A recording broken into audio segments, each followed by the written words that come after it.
M E Jayarajan മാധ്യമങ്ങളെ കാണുകയാണ്. CPIM പ്രവർത്തകനും മത്സ്യത്തൊഴിലാളിയുമായ തലശ്ശേരി പുന്നോൽ സ്വദേശിയായ ഹരിദാസനെയാണ് RSSൻ്റെ ക്രിമിനൽ സംഘം വെട്ടിക്കൊലപ്പെടുത്തിയത്. ഹരിദാസൻ മീൻ പിടിക്കാൻ വേണ്ടി കടലിൽ പോയതായിരുന്നു. കടലിൽ പോയ സാധാരണഗതിയിൽ എത്ര മണിക്ക് എത്താൻ കഴിയുമെന്ന് തൊഴിലാളികൾക്ക് പറയാൻ കഴിയുന്ന സാഹചര്യമല്ല. അതുകൊണ്ട് തന്നെ ജോലി കഴിഞ്ഞ് ഹരിദാസൻ വീട്ടിലേക്ക് പോകുന്നത് വളരെ വൈകിയാണ്. ഹരിദാസനെ കൊലപ്പെടുത്തണമെന്നുള്ള ഉദ്ദേശത്തോടു കൂടി അദ്ദേഹം വീട്ടിലേക്ക് പോകുന്ന വഴിമധ്യേ RSSൻ്റെ ക്രിമിനൽ സംഘം ആയുധവുമായി കാത്തു നിൽക്കുകയായിരുന്നു എന്നാണ് മനസ്സിലാക്കാൻ കഴിയുന്നത്. അതാവട്ടെ, ഒരു ടീമിന് കിട്ടിയില്ലെങ്കിൽ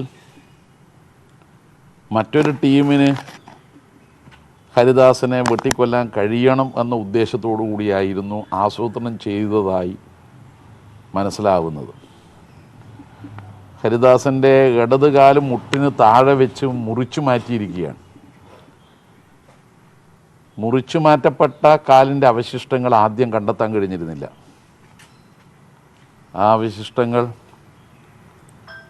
ദൂരെയാണ് പിന്നീട് കണ്ടെത്തിയത്. ആശുപത്രിയിൽ നാട്ടുകാർ ഹരിദാസൻ്റെ ജീവൻ രക്ഷിക്കാൻ വേണ്ടി എത്തിക്കുമ്പോൾ ഈ കാലിൻ്റെ കഷ്ണം കണ്ടിരുന്നില്ല. പിന്നീട് പോലീസ് കണ്ടെത്തി. ഇങ്ങനെയൊരു ക്രൂരമായ കൊലപാതകം നടത്താൻ മാത്രമുള്ള എന്തെങ്കിലും സംഭവം അവിടെയില്ല. ആശുപത്രിയിൽ പോയി മൃതദേഹം കണ്ടവർക്ക് മനസ്സിലാക്കാൻ കഴിയും. ദേഹമാസകലം വെട്ടാണ്. ഒരു പ്രൊഫഷണൽ രീതിയിലായിരുന്നു വെട്ട്. ആശുപത്രിയിൽ എത്തുന്നതിന് മുമ്പ് തന്നെ ഹരിദാസൻ മരണപ്പെട്ടിരുന്നു. കൊല്ലണമെന്നുള്ള ഉദ്ദേശം മാത്രമായിരുന്നു ഉണ്ടായിരുന്നത്. ഹരിദാസൻ്റെ കൊലപാതകത്തോടുകൂടി RSS നാട്ടിൽ നടത്തിയ കൊല 216. കേരളത്തിലാകെ RSSും കോൺഗ്രസും ലീഗും SDPIയും എല്ലാം ചേർന്ന് കൊലപ്പെടുത്തിയ CPIM പ്രവർത്തകന്മാർ 589. ഇക്കഴിഞ്ഞ 2 വർഷത്തിനിടയിൽ CPIMൻ്റെ 10 പ്രവർത്തകന്മാരെയാണ് RSSും കോൺഗ്രസും ലീഗും ചേർന്ന് കൊലപ്പെടുത്തിയത്. നിങ്ങൾക്കെല്ലാം അറിയുന്നത് പോലെ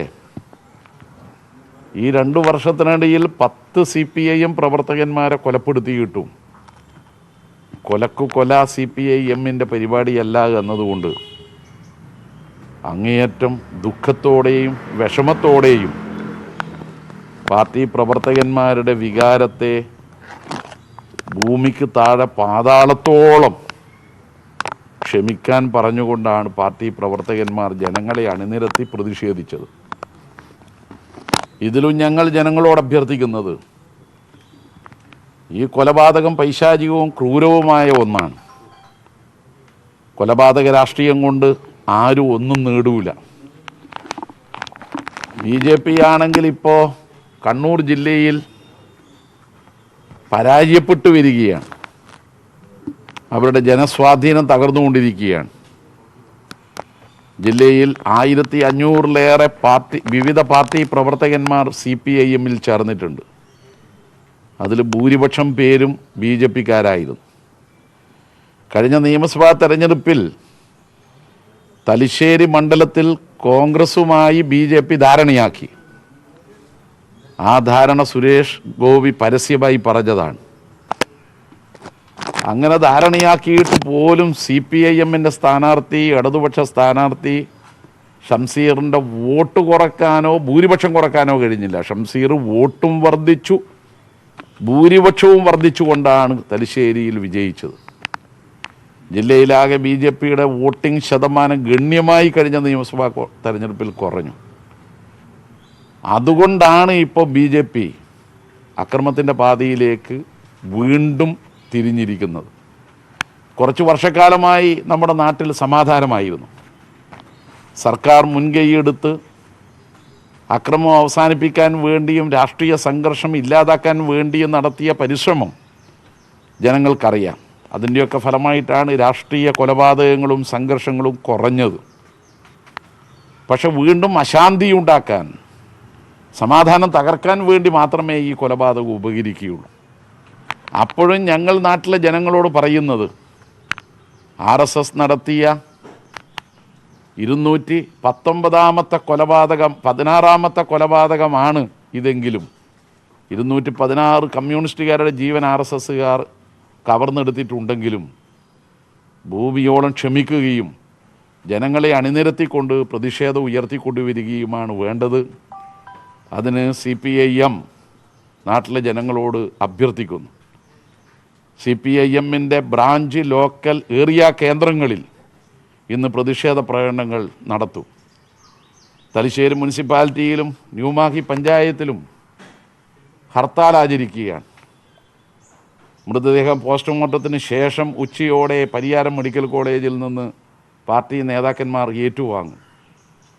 തുടർന്ന് പരിയാരം, ബക്കളം, കല്യാശ്ശേരി, പാപ്പിനിശ്ശേരി, പുതിയതെരു, AKG ആശുപത്രി, കാൽടെക്സ്, താഴെ ചൊവ്വ, ചാല ബൈപ്പാസ്, എടക്കാട്, മുഴപ്പിലങ്ങാട്, ധർമ്മടം, സഹകരണ ആശുപത്രി, തലശ്ശേരി ഏരിയ കമ്മിറ്റി ഓഫീസിൽ പൊതുദർശനത്തിന് വെക്കും. അതിനുശേഷം പുന്നോലിലേക്ക് കൊണ്ടുപോകും.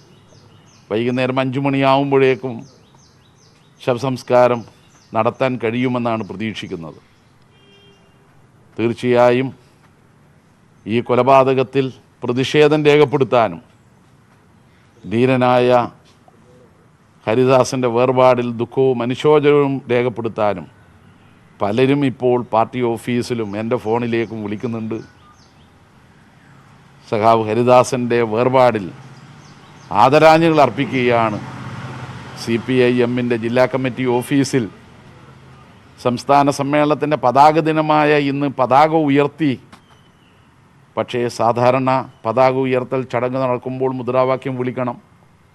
അതൊന്നും നടത്തിയില്ല എന്ന് മാത്രമല്ല, കുടിമരത്തിൽ ധീര രക്തസാക്ഷി ഹരിദാസിന് ആദരാഞ്ജലികൾ അർപ്പിച്ചുകൊണ്ടുള്ള ബോർഡ് വെച്ചുകൊണ്ടാണ് പതാക ഉയർത്തൽ ചടങ്ങ് നടത്തിയത്.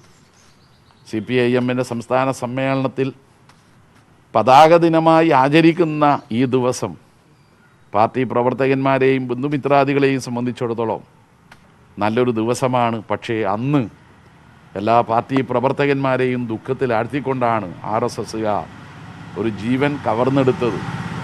ആ പൈശാചികവും ക്രൂരവുമായ കൊലപാതകത്തിൽ പ്രതിഷേധവും ഒപ്പം ഹരിദാസിൻ്റെ വേർപാടിൽ ദുഃഖവും രേഖപ്പെടുത്തുന്നു. ഏതെങ്കിലും തരത്തിൽ ഗൂഢാലോചന സംശയിക്കുന്നുണ്ടോ? അത്തരത്തിൽ ഏതെങ്കിലും തരത്തിൽ കുറച്ച് ദിവസം മുമ്പ് BJPയുടെ നേതാവും കൊമ്മൽവയൽ കൗൺസിലറുമായ ഒരു നേതാവിൻ്റെ പരസ്യമായ ആഹ്വാനം സോഷ്യൽ മീഡിയ വഴി എല്ലാവരും കേട്ടിട്ടുണ്ട്. അദ്ദേഹം CPIMൻ്റെ 2 പ്രവർത്തകന്മാരെ അപായപ്പെടുത്താനുള്ള ആഹ്വാനമാണ് അതിലൂടെ നടത്തുന്നത്. അങ്ങനെ നടത്തുന്നത് ഈ കൊലക്ക് പ്രേരണയായിട്ടുണ്ട്. മാത്രമല്ല അദ്ദേഹം ഒരു നേതാവാണ്. BJPയുടെ ഉയർന്ന നേതാക്കന്മാർ അറിയാതെ അത്തരം ഒരു പ്രസംഗം നടത്തുകയുമില്ല. പ്രസംഗം നടത്തിയെന്ന് മാത്രമല്ല, BJPക്കാർ തന്നെയാണ് അത് സോഷ്യൽ മീഡിയയിലൂടെ പോസ്റ്റ് ചെയ്തത്. അപ്പോൾ നല്ലതുപോലെ അതിൻ്റെ പിന്നിൽ നേതൃത്വത്തിൻ്റെ പങ്കുണ്ട്, ഒരു ഗൂഢാലോചനയും നടന്നിട്ടുണ്ട് എന്ന് വേണം അനുമാനിക്കാൻ. ഈ അവിടെ ഏതെങ്കിലും തരത്തിലുള്ള സംഘർഷം നേരത്തെ നിലനിന്നിരുന്നു, ഒരു ഉത്സവവുമായി ബന്ധപ്പെട്ട സംഘർഷം എന്നൊക്കെ പറയുന്നുണ്ട്. അത് ഒരു കാരണമുണ്ടാക്കി കൊലപ്പെടുത്തി എന്നുള്ളതാണോ? അപ്പോൾ ഉത്സവ സ്ഥലത്തെ രാഷ്ട്രീയമില്ലാത്ത സംഘർഷത്തെ രാഷ്ട്രീയവൽക്കരിക്കുകയാണോ BJP ചെയ്യുന്നത്? ഞങ്ങൾ മനസ്സിലാക്കുന്നത് ഉത്സവ സ്ഥലത്ത് ഒരു രാഷ്ട്രീയവുമില്ലാത്ത തർക്കമാണ് ഉണ്ടായത്. അതിൽ 2 കൂട്ടരും പോലീസിന് പരാതി കൊടുത്തു. പരാതിയിൽ 2 കൂട്ടരുടെയും പേരിൽ കേസ് കൊടുത്തു. അത് യഥാർത്ഥത്തിൽ ഇത്തരത്തിലൊരു കൊലപാതകത്തിലേക്ക് നയിക്കത്തക്ക നിലയുള്ള ഒരു വിഷയമേ ആയിരുന്നില്ല എന്ന് മാത്രമല്ല, അത് സംബന്ധിച്ച് വാർത്തകൾ പോലും വന്നിട്ടില്ല അന്ന് അങ്ങനെയൊരു സംഭവം ഉണ്ടായി എന്നുള്ളത്. കഴിഞ്ഞ ദിവസം അണ്ടല്ലൂർക്കാവിൽ വെച്ചിട്ട് അന്യോന്യം തർക്കവും അന്യോന്യം കൈകൊണ്ടുള്ള അടിയും നടന്ന 3-4 സംഭവമുണ്ട്. അതൊരു കൊലയിലേക്ക് എത്തുമോ? അപ്പം അതുകൊണ്ട് BJP ആണ് ഈ പ്രചരണം നടത്തുന്നതെങ്കിൽ ഉത്സവ സ്ഥലത്ത് ഉണ്ടായ ചെറിയ തർക്കത്തെ രാഷ്ട്രീയവൽക്കരിച്ച് കൊലയിലേക്ക് എത്തിക്കുന്ന ഹീനമായ രാഷ്ട്രീയമാണ് അവർ നടത്തിയത് എന്ന് വേണം പറയാൻ. CPM കണ്ണൂർ ജില്ലാ സെക്രട്ടറി കൊലപാതകത്തോട് പ്രതികരിക്കുകയായിരുന്നു. RSSന്റെ നേതൃത്വത്തിൽ BJPയുടെ നേതൃത്വത്തിൽ നടന്ന ഹീനമായ കൊലപാതകമാണ് ഇവിടെ നടന്നത്, ആസൂത്രിതമായ കൊലപാതകമാണ് എന്നുള്ള ആരോപണവും അദ്ദേഹം ഉന്നയിക്കുന്നു. ഇനി നിയമസഭാ നടപടികളിലേക്ക്. ആ നിയോഗത്തെ പൂർണ്ണമായ അർത്ഥത്തിൽ സാക്ഷാത്കരിക്കുന്നതിന് വേണ്ടിയിട്ടുള്ള കഠിനമായ അധ്വാനമാണ് PT തോമസ് എപ്പോഴും ശ്രദ്ധിച്ചിരുന്നത്. അത് സംഘടന കൊടുക്കുന്ന നിയോഗങ്ങളാണെങ്കിലും പൊതുനിയോഗങ്ങളാണെങ്കിലും ജനപ്രതിനിധി എന്നുള്ള നിലയിലാണെങ്കിലും ആ നിയോഗങ്ങളെ വ്യത്യസ്തമാക്കാനും അത് പൂർണ്ണതയിലെത്തിക്കാനും വേണ്ടി അദ്ദേഹം നടത്തിയിട്ടുള്ള കഠിനാധ്വാനം വളരെ ശ്രദ്ധേയമാണ്. കേരളത്തിലെ രാഷ്ട്രീയ കാര്യങ്ങളിൽ മാത്രമല്ല, പാരിസ്ഥിതിക പ്രശ്നങ്ങളിലും അദ്ദേഹത്തിന് ഉറച്ച നിലപാടുകളുണ്ടായിരുന്നു. ആ പാരിസ്ഥിതിക പ്രശ്നങ്ങളിലെ ഉറച്ച നിലപാടുകൾ പലപ്പോഴും വിവാദങ്ങൾ ആയി കേരളത്തിൽ മാറിയിട്ടുണ്ട്. പക്ഷെ അതിലൊന്നും വിട്ടുവീഴ്ചയില്ലാതെ, തളർന്നു പോകാതെ, പിന്തിരിഞ്ഞോടാതെ അതിനെ മറികടക്കാൻ വേണ്ടിയിട്ടുള്ള ആർജവത്തോടു കൂടി അദ്ദേഹം എന്നും നിലനിന്നിരുന്നു. ആദ്യകാലത്ത് അദ്ദേഹം നിയമസഭാംഗമായപ്പോൾ അദ്ദേഹം ജലസേചന വകുപ്പുമായി ബന്ധപ്പെട്ട സബ്ജക്ട് കമ്മിറ്റിയിൽ അംഗമായിരുന്നു. ഞാൻ ഓർക്കാറുണ്ട്, അന്ന് ഞാൻ MLA അല്ല, പക്ഷേ അദ്ദേഹം കേരളത്തിലെ നദീജല കരാറുകളെക്കുറിച്ചുള്ള അദ്ദേഹത്തിൻ്റെ അന്വേഷണം, അദ്ദേഹത്തിൻ്റെ ഗവേഷണം, അദ്ദേഹത്തിൻ്റെ പഠനം ഏതറ്റം വരെ അദ്ദേഹം പോകുമായിരുന്നു. മുല്ലപ്പെരിയാർ കരാറുമായി ബന്ധപ്പെട്ട് 70കളുടെ തുടക്കത്തിൽ പനമ്പള്ളി ഗോവിന്ദമേനോൻ പേര് വയ്ക്കാതെ ഒരു ലേഖനം എഴുതിയിരുന്നു. അത് കൊച്ചിയിൽ നിന്നും PV തമ്പി പ്രസിദ്ധീകരിച്ചിരുന്ന വീക്കിലി കേരള എന്ന കേരളത്തിലെ ആദ്യത്തെ ഇംഗ്ലീഷ് വീക്കിലിയിൽ പനമ്പള്ളി ഗോവിന്ദമേനോൻ എഴുതിയ ആ മുല്ലപ്പെരിയാർ കരാറിനെ വിമർശിച്ചുകൊണ്ടുള്ള ലേഖനമാണ്. ആ 70കളുടെ തുടക്കത്തിൽ എഴുതിയ ആ ലേഖനം അന്വേഷിച്ച് PT തോമസ് കൊച്ചിയിൽ തമ്പിസാറിനെ കാണാൻ വന്നത് ഞാൻ ഇന്നും ഓർക്കുന്നു. അങ്ങനെ കിട്ടാവുന്ന രേഖകൾ മുഴുവൻ സമാഹരിച്ച് തൻ്റെ വാദമുഖങ്ങളെ സമ്പന്നമാക്കുന്നതിന് വേണ്ടി അദ്ദേഹം ആ ഗവേഷണം നടത്തുകയും പഠനം നടത്തുകയും ചെയ്യുമായിരുന്ന ഒരാളാണ്. സാമൂഹ്യ രാഷ്ട്രീയ രംഗത്ത് മാത്രമല്ല, സാംസ്കാരിക രംഗത്തും അദ്ദേഹം നിറസാന്നിധ്യമായിരുന്നു.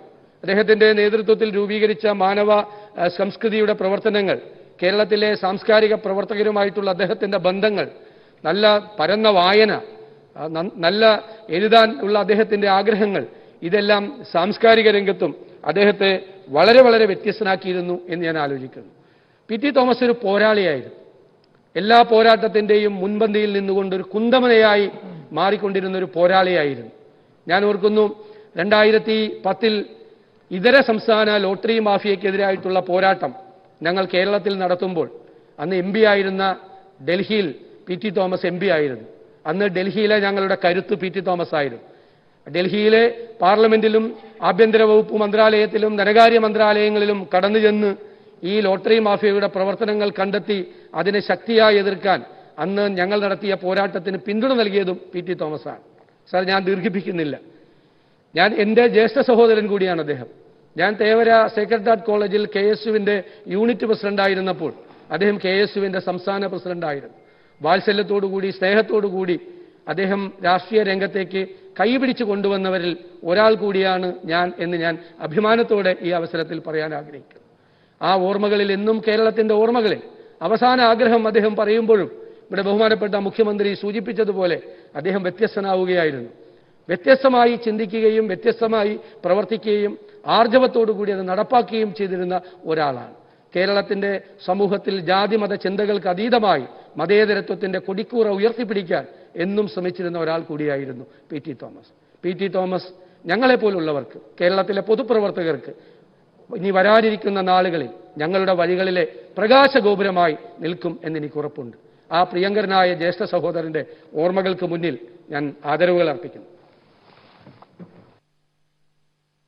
സർ, അങ്ങും ബഹുമാനപ്പെട്ട മുഖ്യമന്ത്രിയും പ്രതിപക്ഷ നേതാവും ഇവിടെ ശ്രീമാൻ PT-യെക്കുറിച്ച് പറഞ്ഞ നന്മ നിറഞ്ഞ അഭിപ്രായങ്ങളോട് പൂർണ്ണമായി ഞാൻ യോജിക്കുകയാണ്. പാലായിൽ നിന്ന് ഇടുക്കിയിലെ കാമാക്ഷി പഞ്ചായത്തിലേക്ക്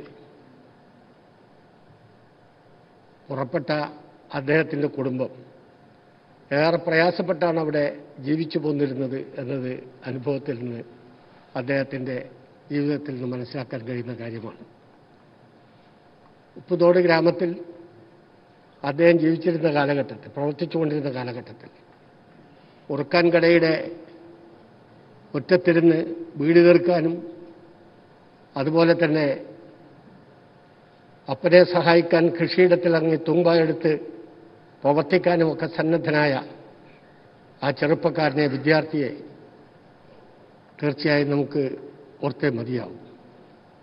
ഇവിടെ സൂചിപ്പിച്ചതുപോലെ അദ്ദേഹം അവിടെയാണ് KSUവിൻ്റെ പ്രവർത്തനത്തിലൂടെ സ്കൂളിൽ പാർലമെൻറ്റിലെ ചെയർമാനായി മാറുന്നത്. അന്തരിച്ച MLA PT തോമസിന് നിയമസഭ അനുശോചനം അറിയിക്കുകയാണ്. മുഖ്യമന്ത്രിയും പ്രതിപക്ഷ നേതാവും ഇപ്പോൾ ഇ ചന്ദ്രശേഖരൻ CPIയിൽ നിന്നും സംസാരിക്കുകയാണ്. കണ്ണൂർ പുന്നോലിൽ ദിവസങ്ങൾക്ക് മുമ്പ് CPMനെതിരെ BJP നേതാവ് കൊലവിളി പ്രസംഗം നടത്തിയെന്നും CPM ആരോപിക്കുന്നു. BJP മണ്ഡലം പ്രസിഡന്റ് K. ലിജേഷ് നടത്തിയ പ്രസംഗമാണ് പുറത്തുവന്നത്. BJP പ്രവർത്തകർക്കെതിരെയുള്ള ആക്രമണം ഏതു രീതിയിലും കൈകാര്യം ചെയ്യേണ്ടെന്ന് കൃത്യമായ ബോധ്യമുണ്ടെന്നും കഴിഞ്ഞ കാലത്തെ ചരിത്രം പരിശോധിച്ചാൽ CPM നേതാക്കൾക്ക് അതറിയാമെന്നും പ്രസംഗത്തിലുണ്ട്. അവരുടെ ശരീരത്തിനുമേൽ കൈവച്ചിട്ട് അതെങ്ങനെയാണ് കൈകാര്യം ചെയ്യേണ്ടത് എന്ന് കൃത്യമായ ബോധ്യം നമുക്ക് എല്ലാവർക്കും ഉണ്ട്. ഏത് രീതിയിലാണ് അത് കൈകാര്യം ചെയ്യേണ്ടത് എന്ന് കഴിഞ്ഞ കാലഘട്ടങ്ങളിലുള്ള ചരിത്രം പരിശോധിച്ചാൽ ഇവിടെയുള്ള CPMന്റെ നേതാക്കന്മാർക്ക് നന്നായിട്ട് അറിയാം. കണ്ണൂരിൽ വീണ്ടും ഒരു രാഷ്ട്രീയ കൊലപാതകം നടന്നിരിക്കുകയാണ്. ഇന്ന് പുലർച്ചെ 1:30നും 2:00നും ഇടയിലാണ് ഹരിദാസ് എന്ന് പറയുന്ന മത്സ്യത്തൊഴിലാളിയായ 54 വയസ്സുള്ള CPM പ്രവർത്തകൻ അതിക്രൂരമായി കൊല്ലപ്പെട്ടത്. 2 ബൈക്കുകളിലെത്തിയ അക്രമ സംഘമാണ് ഹരിദാസിനെ ആക്രമിച്ച് കൊലപ്പെടുത്തിയത്. അദ്ദേഹത്തിൻ്റെ ഒരു കാല് മുറിച്ചു മാറ്റി ആ സംഭവ സ്ഥലത്തു നിന്ന് പുറത്തേക്ക് എറിയുന്ന അതിക്രൂരമായ സംഭവമാണ് ഉണ്ടായത്. സാധാരണ നിലയിൽ അത്രത്തോളം മനസാക്ഷിയെ തന്നെ നടുക്കുന്ന ഒരു കൊലപാതകമായിരുന്നു. കൂടുതൽ വിവരങ്ങളുമായി വിനേഷ് കുമാറാണ് ചേരുന്നത്. വിനേഷ്, എന്താണ് ഇപ്പോൾ ഇനിയുള്ള വിലാപയാത്ര അടക്കമുള്ള സംസ്കാര ചടങ്ങുകൾ അല്പം മുമ്പ് പറഞ്ഞു, എന്താണ് കൂടുതൽ വിവരങ്ങൾ?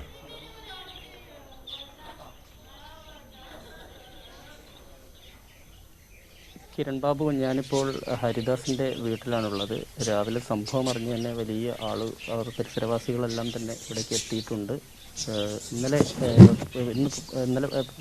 അർദ്ധരാത്രിയിലാണ് സംഭവം. 2 മണിയോടുകൂടിയാണ് 2 ബൈക്കിലെത്തിയ സംഘം ആണ് വെട്ടിക്കൊലപ്പെടുത്തിയത്.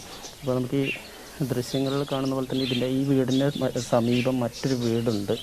ഈ വീട്ടിൽ ഇതുവഴിയാണ് അദ്ദേഹം അതായത് മത്സ്യബന്ധനത്തിന് പോയ ശേഷം 2 മണിയോടുകൂടി മടങ്ങി വരുന്നതിനിടയിൽ ഇപ്പോൾ നമുക്ക് ഈ ദൃശ്യങ്ങളിൽ കാണുന്ന ഈ ടാർപോയ് ഇട്ടിരിക്കുന്ന ഈ ഭാഗത്തായിരുന്നു അദ്ദേഹത്തിൻ്റെ മൃതദേഹം ഉണ്ടായിരുന്നത്. ഇവിടെ എത്തി, അതായത് ഈ മതിലിന്, അതായത് ഇവരുടെ വീടിൻ്റെ കോമ്പൗണ്ടിനകത്ത് തന്നെയാണ് ഇങ്ങനെ ഒരു കൊലപാതകം നടന്നിട്ടുള്ളത്. വളരെ ആസൂത്രിതമായ കൊലപാതകം എന്ന് തന്നെയാണ് ഇക്കാര്യത്തിൽ പോലീസ് പറയുന്നത്. കഴിഞ്ഞ 2 ആഴ്ച മുമ്പ്, അതായത് ഫെബ്രുവരി 8-ന് സമീപത്തുള്ളൊരു ക്ഷേത്രത്തിൽ ഇതുമായി ബന്ധപ്പെട്ടുകൊണ്ട് ചില തർക്കങ്ങളുണ്ടായിരുന്നു. ആ തർക്കം മാത്രമാണ്, പക്ഷേ അതൊരു വലിയ തോതിലുള്ളൊരു തർക്കമല്ല എന്ന് തന്നെയാണ് പ്രദേശവാസികൾ ഉൾപ്പെടെ പറയുന്നത്. അങ്ങനെ ഒരു സംഘർഷ മേഖലയൊന്നുമല്ല. സാധാരണ നിലയിൽ വലിയ തോതിൽ സംഘർഷങ്ങളൊന്നും ഉണ്ടാകാറുമില്ല. പക്ഷേ ഇന്നലെ നടന്നിരിക്കുന്ന അല്ലെങ്കിൽ ഈ അർദ്ധരാത്രി നടന്നിരിക്കുന്ന വളരെ ആസൂത്രിതമായ കൊലപാതകമാണ്. ഈ CPM പ്രവർത്തകനെ കൊലപ്പെടുത്തിയിരിക്കുന്ന RSS ആണ് എന്ന് തന്നെയാണ് CPM പറയുന്നത്. പക്ഷേ RSSും BJPയും ഇത് നിഷേധിച്ചിട്ടുണ്ട്. ഇപ്പോൾ നമ്മുടെ കൂടെ ഈ നഗരസഭാ ചെയർപേഴ്സണായ ജമുന റാണി ചേരുന്നുണ്ട്. ഇതൊരു സംഘർഷ സാധ്യതയുള്ള സ്ഥലമാണോ പൊതുവെ? ഇല്ല, സംഘർഷ സാധ്യതയൊന്നുമില്ല. വളരെ ശാന്തമായി, വളരെ മതമൈത്രി പുലരുന്നൊരു നാടായത്.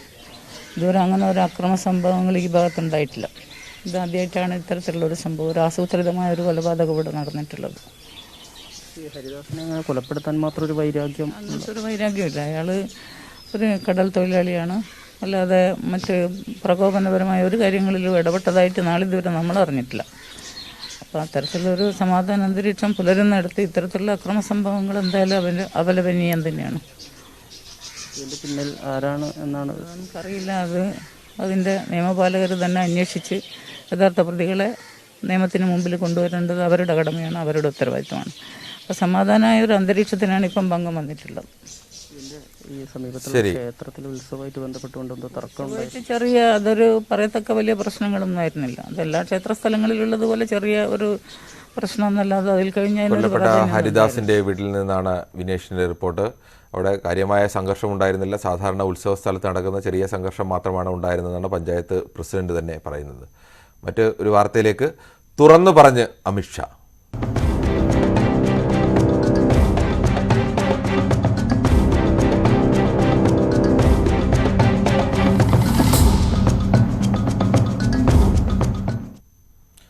തീവ്രവാദത്തോട് ഉത്തർപ്രദേശിലെ സമാജ്വാദി BSP സർക്കാരുകൾ കാട്ടിയ മൃദു സമീപനത്തിന് വലിയ വില കൊടുക്കേണ്ടി വന്നെന്ന് കേന്ദ്ര ആഭ്യന്തരമന്ത്രി അമിത്ഷാ. 11 തീവ്രവാദ കേസുകളാണ് അക്കാലത്തുണ്ടായത്. സംഗഡ് മോചൻ ക്ഷേത്രം ആക്രമണം അടക്കമുള്ള കേസുകളിൽ SP-യും BSP-യും മറുപടി പറയണം. തീവ്രവാദ കേസുകൾ പോലും SP-യും BSP-യും വോട്ട് ബാങ്ക് പ്രീണനം നടത്തിയെന്നും അമിത്ഷാ പറഞ്ഞു. News 18 group editor in charge Rahul ജോഷിക്ക് നൽകിയ ദീർഘമായ അഭിമുഖത്തിലാണ് അമിത്ഷായുടെ പ്രതികരണം. ये लॉ एंड ऑर्डर का मुद्दा बहुत बड़ा है. अभी जो है प्रधानमंत्री ने एक टेररिज्म का मुद्दा उठाया है. आज हरदोई से उन्होंने बोला, अभी अहमदाबाद में ब्लास्ट केस हुए तो उसमें 38 लोगों को फांसी की सजा और करीब 11 लोगों को आजीवन कारावास हुआ है. आज उन्होंने हरदोई से इस बात को उठाया और उन्होंने कहा कि सपा और बासपा के राज में इन टेररिस्ट लोगों को छोड़ दिया जाता था.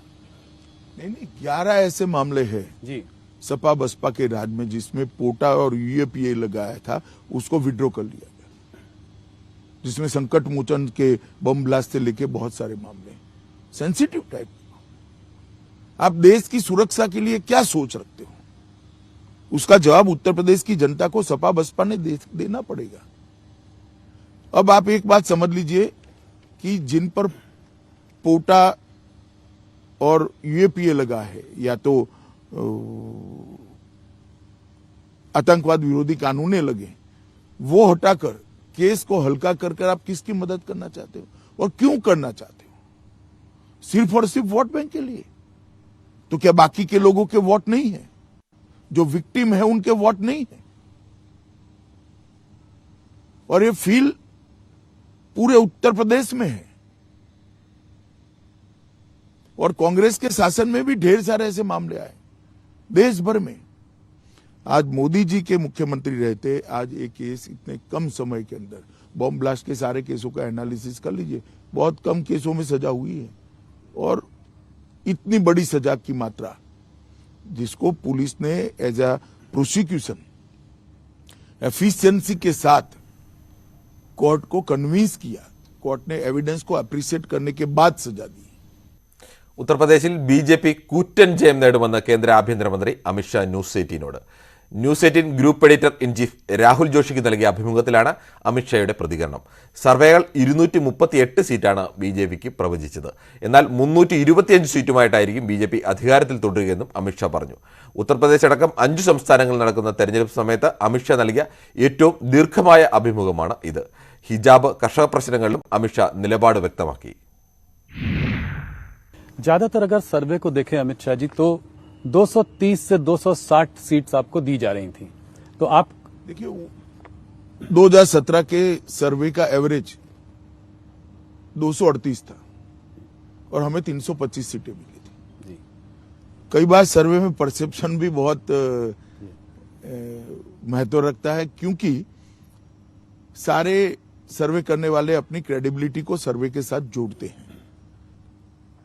और दूसरा, जो सर्वे करने वाले को भी जनता बताती है वो हमेशा सच हो वो जरूरी नहीं.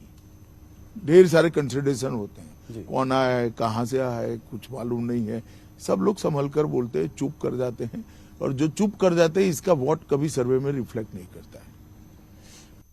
ബുള്ളറ്റിൻ പൂർണ്ണമാകുന്നു. നമസ്കാരം.